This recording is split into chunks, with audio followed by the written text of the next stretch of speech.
Okay, people, I think I'm just about ready. Hello, everyone. It's Friday. Happy Friday. It's Friday. Yeah, yeah. I'm excited. Actually, I don't care what day of the week really is. I'm self-employed. I run my own show here most weeks, and I really try hard not to um, take that, the wrong way by sitting around and hanging out on my couch. Oh yeah, by the way, sorry, I did injure my face this week. My nose is actually still bruised. So yeah, it's not a new makeup show that I'm doing or a new makeup style. My nose was swollen up and was big, but ice people. As soon as you suffer an injury, especially one where bruising and or swelling could occur, ice it. The icing really brought down this nose from maybe two sizes here greater to this. So anyhow, that was just, I was doing a lot trying to do some work at a property.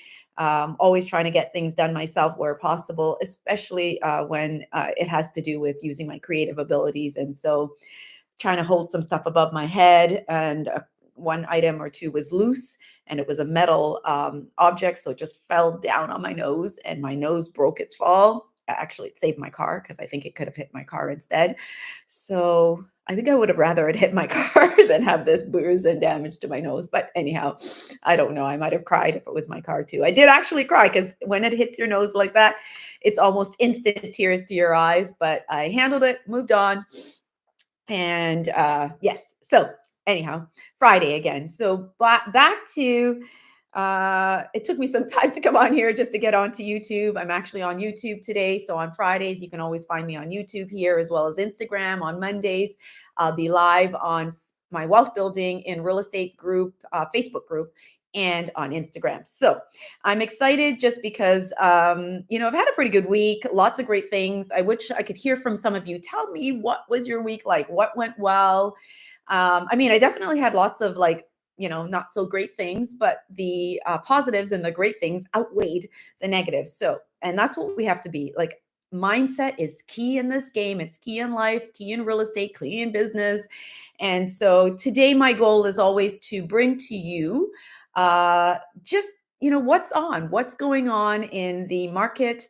And I thought I'm going to give you some updates. I've been giving you updates, and so hopefully you see that right now. And pretty much any market that we're in, there's always opportunities, and it's always a great time.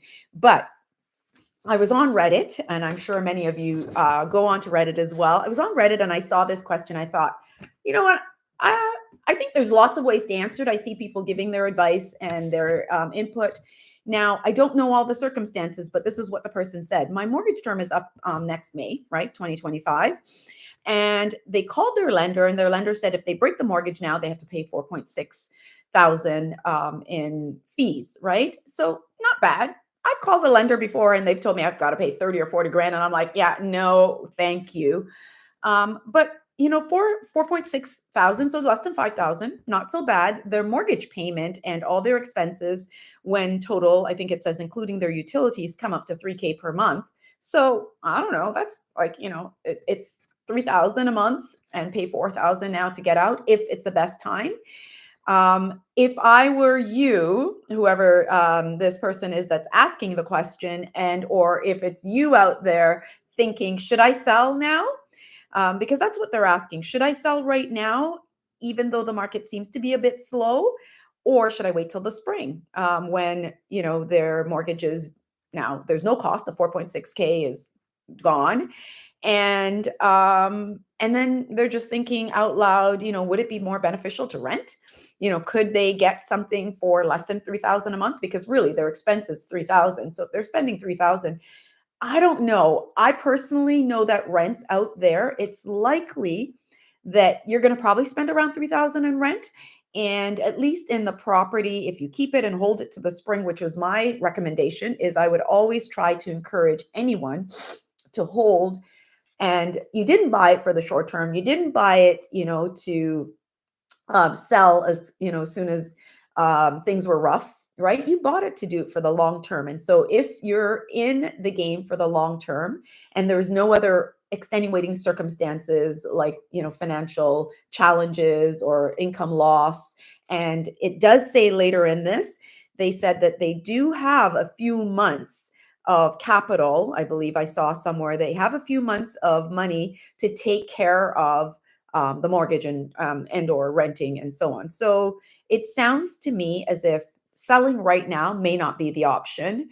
I do believe that the market has picked up a little, and that's some of what I'm going to talk about today is that we have seen some increases in the market, increases in the prices, and of course the mortgage rates coming down, which means that, to you, Mr. Reddit man, you are likely to get a seller today if you're listening to Sell Now and Get Out and go into the rental market. I don't necessarily think that's the best option. I'm not recommending that. I would recommend holding and staying the long term. I always, recommend that, especially because this is your principal residence. Because from what I'm reading, it's your place of residency. Now, you did want to explore the option of would it make sense to rent it out? And absolutely, that's a great way to keep it. I mean, if you can get a tenant, because it sounds like you don't give me any details of the property, but even if it's a two-bedroom condo in Toronto, you can rent it out and probably get $3,000 a month, or somewhere in the high 2,000 range to help you cover the expenses. And plus, the utilities wouldn't be your cost, they would be the cost of the tenant. So if you are thinking to rent this out as a strategy to reduce your costs or maybe move on, and get a rental for yourself that maybe costs less, because you have to explore, does the rental cost less? Because if a rental could cost you, say, 2,000 a month, because maybe it's just you and a partner or just you alone, and you can get something in the 2,000 or just over 2,000, because I'm just speaking, thinking you're in Toronto. And if even a one bedroom will probably be somewhere around 2,000 in Toronto. So if you're in Toronto, then, go for it, do that if you can reduce your cost, because then you can have someone else paying the mortgage, have someone else, covering that cost. But I would not choose a tenant if you're only going to do it for the few months until your mortgage comes to renewal. I don't think that's a good strategy. Tenants in Ontario have a lot of rights. And I do notice you say, the option to rent it out and find a tenant now is a good idea, but that has long-term, that's a long-term path, as well as it comes with associated risks, and it does.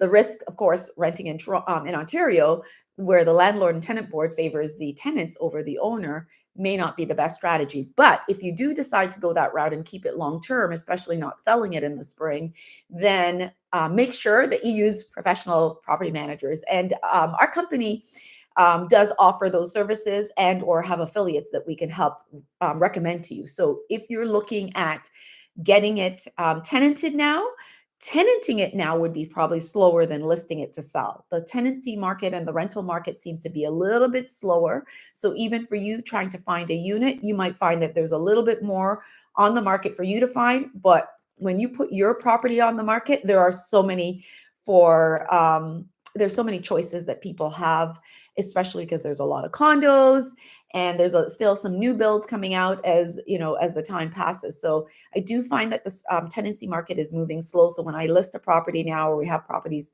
for rent, it takes longer, like maybe even the 3-4 months of the money that you've saved, it may encroach and eat that up. So this is my bottom line. Hold on to the property. If there's nothing preventing you from doing so, like loss of job or anything, keep it for long term if you can.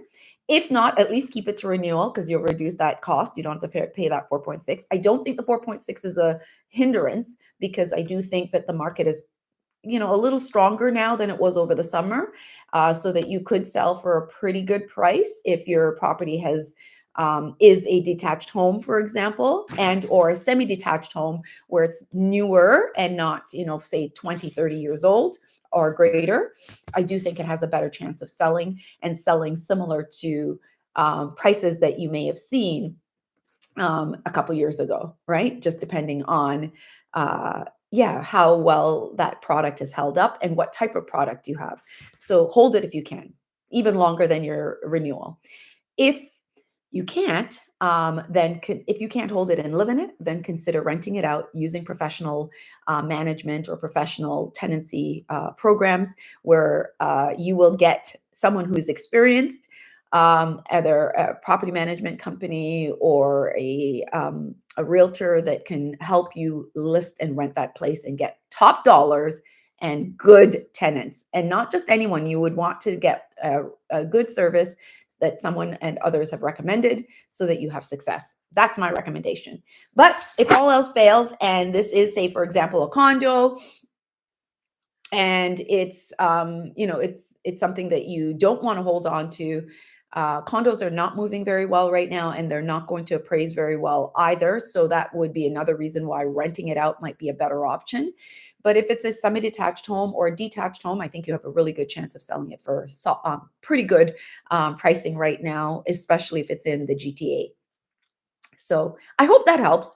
I just thought that was a really cool question to handle and think about. And if you're in that situation and you want to know more and you're a part of my group, or you're not and you want to become a part of my group, join our Facebook group, join my YouTube group, reach out to me, and I'm happy to provide you with some insights on what would make sense based on your circumstances. And I would need more relevant details. They only gave a little bit of information here. I don't even know what type of property it is, and I don't know where it's located. So I'm thinking it's Toronto because it's, yeah, just based on the information that it gives here, and it does say Toronto real estate. So, okay, anyhow, moving on. So, some of the other things that I wanted to cover today. First of all, people, how has your fall been so far? Because the fall has been amazing. I really love the weather, not the cool nights and cool mornings, but I love that it's still bright and sunny, and some of the trees are turning colors, but the grass is still green. And guess what? It's also my birthday this month. So I kind of like fall because October is such a pretty month in Canada, in the Toronto area. I really like that because there's not a lot of beauty in Toronto, but when you see the changing of the seasons, especially the fall, from summer to fall, I find that it really is picturesque and beautiful. So if you're not having a great fall, reach out to me and tell me what's making it challenging, because I do know some of my clients that are struggling, and maybe next week or over the next week or so, once we've come to some resolution, I might share with you some of those stories, because it's really interesting the times that we're living in. But back to some of the statistics and the data from the Toronto Real Estate Board, TREB. So the we have seen a modest cool down, from the summer of last year to this year. I do find that the numbers, and we're seeing a slight increase, right? So, however, we do see, like, if you're looking at the summer market from last year to the summer market from this to this year, there was definitely a down, but we're starting to see that increase and come back up. The prices have also been coming down, and had come down over the average price. So the average selling price, it said, dropped 0.9% year over year. So that's not a bad thing for someone who's trying to get into the market. We do see that the average sale price, though, in Toronto is still fairly high. So for someone like a first time buyer who's trying to get in the market, it may not be the ideal time still. Um, the price is still going to be a hindrance if you're trying to buy in Toronto. If you're trying to buy in Toronto and you're not buying detached homes, I think you might be okay. But the market is still showing on average 1,116,950, which I think is still fairly high. But when I was giving the numbers before, we do see that the average price in the Toronto and Vancouver areas do tend to be higher than the national average, right? So you don't have to stay in the GTA, you don't have to stay in the Toronto area to own, especially if you're a first-time buyer. I think it's worth it to move an hour, 2 or 3 outside of Toronto to ensure that you're getting good value and you're entering at a level that is affordable, and mortgageable, because you need to be able to get approved for a mortgage, and that's really key. So while sales have rose, right? We've seen a 3.3% year over year, which is good. So that means that people are starting to feel more positive. They're starting to feel that, yeah, you know what, the drops in rate is definitely having an impact and helping people to start feel more comfortable and confident to get into the market. So that's a good thing. I think the rates coming down and some of the new changes that we're seeing has also allowed people to start feel um, more relief and confidence in the market, right? So I'm loving the rate decrease because I have a closing coming up, and those rate decreases have definitely had some impact on the rate that I'm going to see on my 5-year term. So I do like what we're seeing, and I think that it will help you, especially if you're a first time buyer, or if you're a real estate investor and a business owner and you're trying to get into the market or add to your portfolio. Then this is an opportunity because with the soft prices of homes still and real estate in general, as well as the drop in rates, I think that it makes for a great opportunity to buy. It makes for a great opportunity to save. Where people always want to buy when there's a rage and everything's going well, and there's multiple offers, multiple bids. That is not the ideal time to buy. That's typically the worst time to buy. You're going to buy an overpriced property that may, as we could see, could also lose its value very quickly in a short period of time if the market conditions change. So definitely you want to consider buying now, where I would say things are still on sale. There's still a slight decrease in the market enough that you can get in and get good pricing, as well as there's less buyers, there's less people bidding for that same property. I mean, for a seller, it means that they may have to hold their property a little bit longer or sit on the market for a little longer because there isn't so many people buying for that property or um, looking at multiple properties. People are looking and they have very restrictive needs. They want maybe something less than 10 years old or less than 20 years old with all the finishes, updates, upgrades. And so it means for a lot of buyers, um, they are very picky.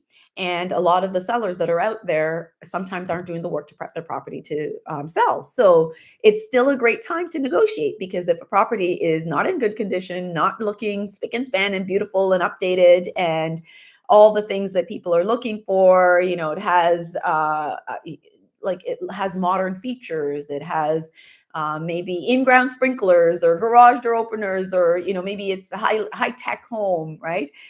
Where some of the things are automated. People want all of those bells and whistles, even if they don't want to pay the price, but they're more likely to pay the price for a home that has those compared to a home that doesn't have those features. They'll pay the extra amount to have those, because it just means when they move in, there's little to do. Like if the house is freshly painted or looks like the paint is modern, clean, and livable for the next owner, they will likely pay for that over something that looks dirty, dilapidated, hasn't been upkept. The paint is dated. Maybe the colors are very specific to the owner. So there's a lot of things that are holding people back from buying some of the properties that are listed right now. So if you're going to list, especially my Mr. Reddit friend, I would absolutely make sure that you make that property immaculate, updated as much as you can, or even just things like light fixtures alone could put your property into a great position. Faucets, paint, simple things that don't cost a lot. Clean, a really good professional clean, and make the place look immaculate, right? So all of those things could add value and make your property sell and move quickly. But just keep in mind, the price is still down, so it's a great time to buy. When things are on sale, we all go to the store and we pick up one, two of those items, and we feel excited and we boast about it. We'll say to our friends, our family, I bought it for X, and I saved so much. And that's what you do when you buy properties too. You don't try to go and buy it and be, the 20th offer, because you're going to overpay. You know that. If you don't know it, I'm telling you, you're going to overpay. So don't do it. So with mortgage, with the prices still soft and mortgage rates coming down, it is an ideal time to buy. In fact, it says that new listings, so Mr. Reddit person or Mr. or Mrs. Reddit person, new listings soared nearly 19% year over year. So we're seeing an increase in units. So that's a good thing, in that again, people are feeling a little bit more optimistic, a little bit more positive about the current climate. It doesn't necessarily mean great for you because now you have a lot more competition. But the competition, if you go out and scope it out, see what they're doing, see what the listings look like, you can try to prepare your property to stand above those other comparables or other units that are similar to yours so that you stand out and you sell quickly. I've been looking at some of the properties here in the Brampton area, and I'm seeing some things sell in days, 3 days, 8 days, 5 days. And I'm like, fantastic. So if you're looking to sell and you're making sure that, and the properties look amazing, hence they're selling in days compared to some of their comparisons in the neighborhood that have been on the market for 30, 60, 90 days. Those units are on the market for a reason. They are not, they're either overpriced or they're not ready to sell. They don't look like they've been cared for as well as the ones that have sold in days. So, and the ones that have sold in days have actually sold higher than those listed. So you have to look at them and think, if I'm listed and I'm trying to figure out why my property is not selling, just look at the ones that are, or listen to your agent, because your agent is usually trying to tell you, depersonalize the unit, prep it, maybe even stage it, make sure that it's been professionally cleaned, in and out looks like it's maybe a home that is a builder, a builder home that is staged for attracting new buyers. That's what you're trying to do. You're trying to attract new buyers. So prep your home accordingly. Anyhow, back to the statistics. And because I came on a few minutes late, just trying to get signed in, I'm going to stay a few minutes later if need be. You don't have to stay. You can always listen to this. I think that the recap is going to be there for you to watch either on Instagram here or on YouTube. So the mortgage rates, again, as I said, have been coming down, and the Bank of Canada has been lowering their rates, and so too the banks have been following suit. And yes, we've seen rates now above 5%, which is not, we haven't. It's been decades since we've kind of seen them staying so high for so long. However, I do think that right now the rates, what we're seeing is that the 5-year fixed mortgage rates have been lower than 6 for the past 2 months, the past 2 consecutive months. So back to back, September, October, they've been below 6%, which is good. And not just are they below the 5-year fixed below, but actually there are many institutions out there, according to the Financial Post, that says that they're actually lenders who are offering rates below 5%. So shop around. Do not just stay with your lender and accept the rates that they offer. If you need access to a mortgage broker or to a reputable agent that can help you shop around, reach out to me. We have experts in our network that we can lead you to that can help you find these awesome rates. Because if you're a good client and you have great income, 2 years plus at your job, you have great credit and you have very little debt, so you're an ideal client, you're going to be able to get those 5% rates. Okay. You can shop around. So don't stick with the lender that you're with, or even to just the top 5 major banks. There are tons of lenders beyond the banks that can give you better rates if you are willing to shop and to look around. And think about shopping for mortgage rates is like going out shopping for a pair of shoes or shopping for anything. You do not just go into the first store, hopefully not, into the first store and say, oh, that's $200. I'll buy that. No, you'll usually shop, you'll try that store, maybe 2 or 3 other stores, and decide, oh, you know what? That exact shoe is down the hall here in the mall for $20 less. That's a better buy. Or you go and you see that they're having a sale on, in one shoe store over another. So it's worth it to shop around. Maybe even further, you even go online and check out, and compare that same shoe with the ones that you saw in the mall, and find that you can get it for $50 less, and it could be sent to you through the mail to your door.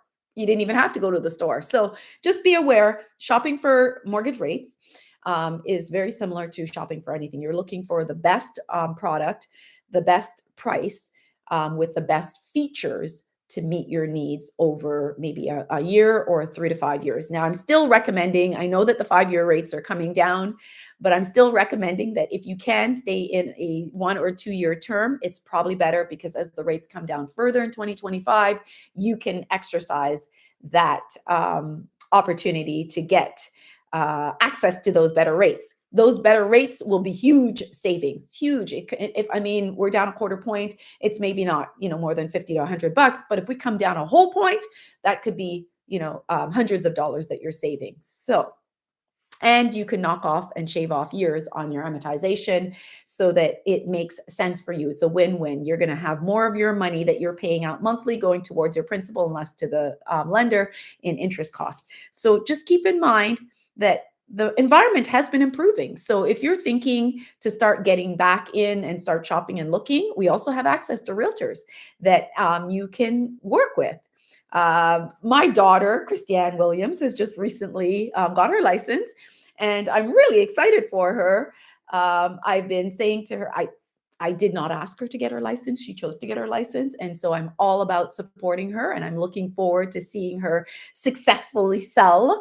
And I told her I'm absolutely here to help you because I love going out and meeting and talking to people, and I'll do the door to door. I don't mind. We'll go out and introduce ourselves. And I said to her, we're going to list a property, one of my properties for sale in a neighborhood that we listed in. You and I will be going out to prospect in that neighborhood because now it makes sense to say, hey, I'm new to the field. I'm just starting. I've got someone that is mentoring me, but I'm also listed. I have a property listed in the neighborhood. And, first of all, if you're thinking of looking, take a look at this house. It's in great condition. It's an excellent buy. It's got 2 units, 2 kitchens, it's got so many things in doubles, and you can buy and live in one unit and rent out the other unit and be generating income. Does your property, Mr. or Mrs.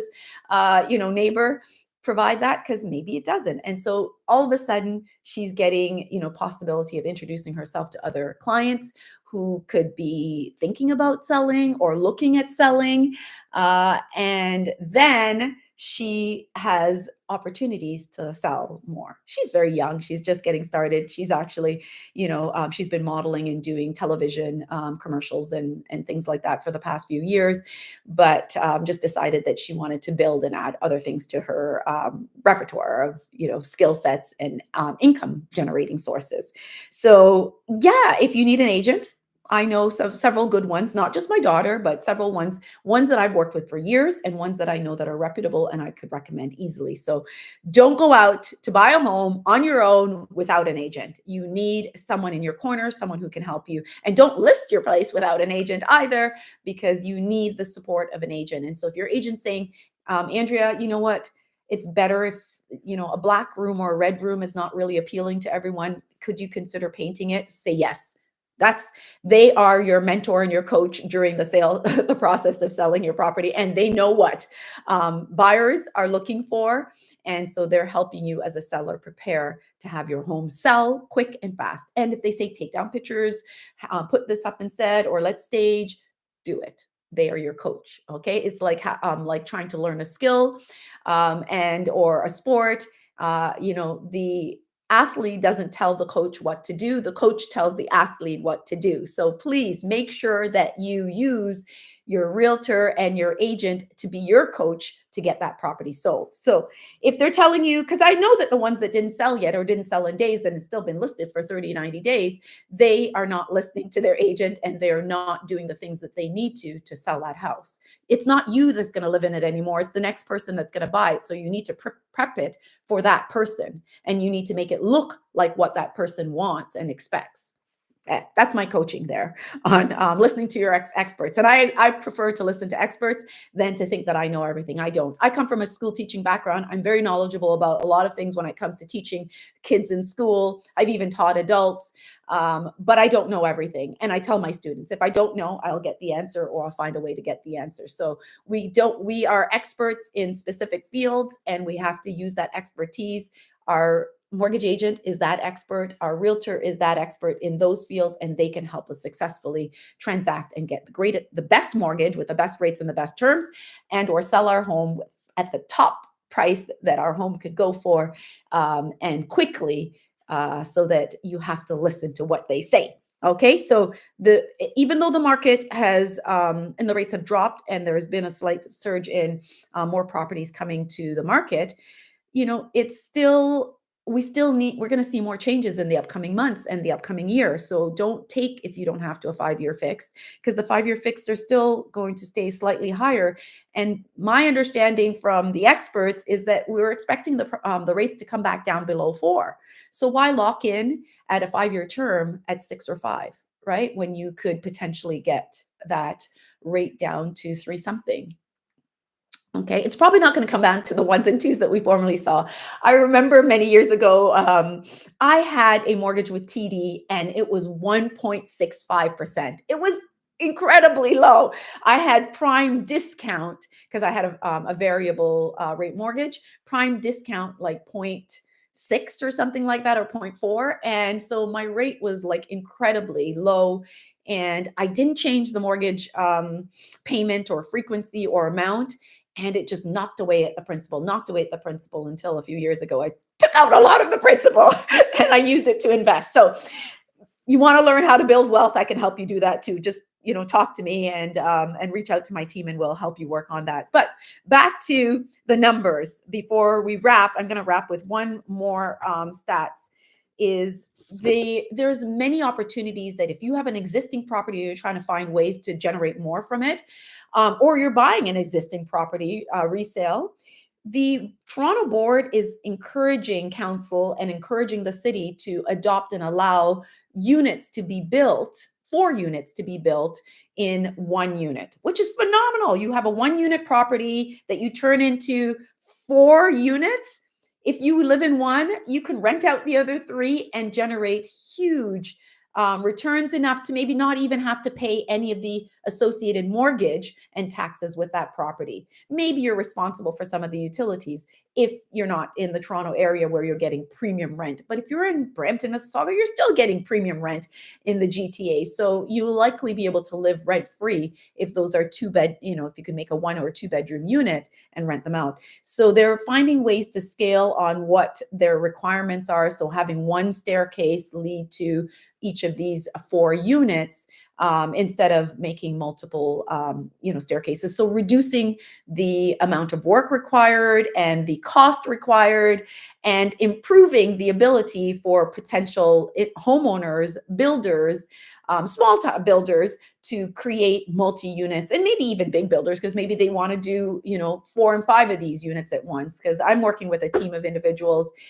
where they've just created a fund, the Laurel Ridge Fund, and that is they're focused in the Toronto area on building 5 units, so multi-units to 5 units, where CMHC can provide you the insured mortgages up to 95%, and giving you longer amortization than 30 years, 50-year amortizations if you can qualify for the special programs that CMHC offers. So there's so many ways to build your portfolio in this current market, and there's so many opportunities. You just need to align yourself with the experts and the people that know and have the knowledge and can lead you to successful solutions. So back to, let's wrap.